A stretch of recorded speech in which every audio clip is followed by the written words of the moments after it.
ಯತ್ನಾಳ್ ಮನವೊಲಿಕೆಗೆ ಮುಂದಾದ ವಿಜಯೇಂದ್ರ. ಯತ್ನಾಳ್ ಮಾತನಾಡಿಸಲು ವಿಜಯೇಂದ್ರ ಬಹಳ ಕಸರತ್ ಮಾಡಿದ್ದಾರೆ. ಯತ್ನಾಳ್ ಅವರ ಮನವೊಲಿಕೆಗೆ ವಿಜಯೇಂದ್ರ ಅವರು ಮುಂದಾಗಿದ್ದಾರೆ. ಹಿಂದೂ ಹುಲಿ ಅಂತ ಕರೀತಾರೆ ಯತ್ನಾಳ್ ಅವರನ್ನ. ಅವರ ಮನವೊಲಿಕೆ ಮಾಡಲಿಕ್ಕೆ ಬಹಳ ಕಸರತ್ತನ್ನ ಮಾಡಿದ್ದಾರೆ.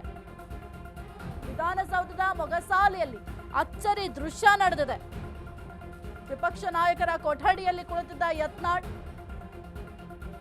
ಕಚೇರಿಗೆ ಹೋಗಿ ಯತ್ನಾಳ್ ಇದ್ದಾರಂತ ಹೊರ ಬಂದ ಅಶೋಕ್. ಈ ವೇಳೆ ನಿಮ್ಮದೇ ಕೊಠಡಿ ನಡಿರಿ ಅಂತ ಬಿವೈವಿ ಹೇಳಿದ್ದಾರೆ. ಎಲ್ಲರನ್ನ ನೋಡಿ ಹೊರಗೆ ಬರಲು ಯತ್ನಾಳ್ ಮುಂದಾಗಿದ್ದಾರೆ. ಯತ್ನಾಳ್ ನೋಡಿ ಗುಡ್ ಮಾರ್ನಿಂಗ್ ಅಂತ ವಿಜಯೇಂದ್ರ ಅವರು ಹೇಳಿದ್ದಾರೆ. ವೆರಿ ಗುಡ್ ಮಾರ್ನಿಂಗ್ ಅಂತ ಹೇಳಿ ಅಲ್ಲಿಂದ ಯತ್ನಾಳ್ ಹೊರಗೆ ಹೋಗಿದ್ದಾರೆ. ವಿಜಯೇಂದ್ರ ಗ್ರೀಟಿಂಗ್ಸ್ಗೆ ಕ್ಯಾರೆ ಎನ್ನದ ಯತ್ನಾಳ್.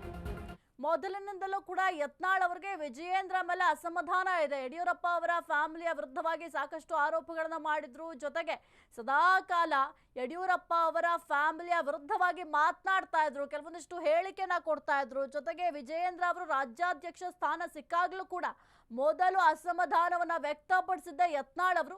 ಈಗ ಸದ್ಯಕ್ಕೆ ಅದೆಲ್ಲವನ್ನೂ ಕೂಡ ಸರಿ ಮಾಡಲಿಕ್ಕೆ ಈಗ ಯತ್ನಾಳ್ ಅವರ ಮನವೊಲಿಕೆ ಮಾಡಲಿಕ್ಕೆ ಈಗ ಬಿವೈವಿ ಅವರು ಬಹಳ ಕಸರತ್ತನ್ನು ಕೂಡ ಮಾಡ್ತಾ ಇದ್ದಾರೆ. ಹಾಗೆ ಈಗ ಯತ್ನಾಳ್ ಅವರು ಅಶೋಕ್ ಅವರ ಕ್ಯಾಬಿನ್ಗೆ ಹೋದಂತಹ ಸಂದರ್ಭದಲ್ಲಿ ಗುಡ್ ಮಾರ್ನಿಂಗ್ ಕೂಡ ಹೇಳಿದ್ದಾರೆ. ಆಗ ಕ್ಯಾಶುಯಲ್ ಆಗಿ ಯಾರು ಗುಡ್ ಮಾರ್ನಿಂಗ್ ಅಂತ ಹೇಳಿದ್ರೆ ನಾವು ಪ್ರತಿಯಾಗಿ ವೆರಿ ಗುಡ್ ಮಾರ್ನಿಂಗ್ ಅಂತ ಹೇಳ್ತೀವಿ. ಆ ಒಂದು ವೆರಿ ಗುಡ್ ಮಾರ್ನಿಂಗ್ ಅಂತ ಹೇಳಿ ಅಲ್ಲಿಂದ ಹೊರಟೋಗಿದ್ದಾರೆ ಯತ್ನಾಳ್ ಅವರು.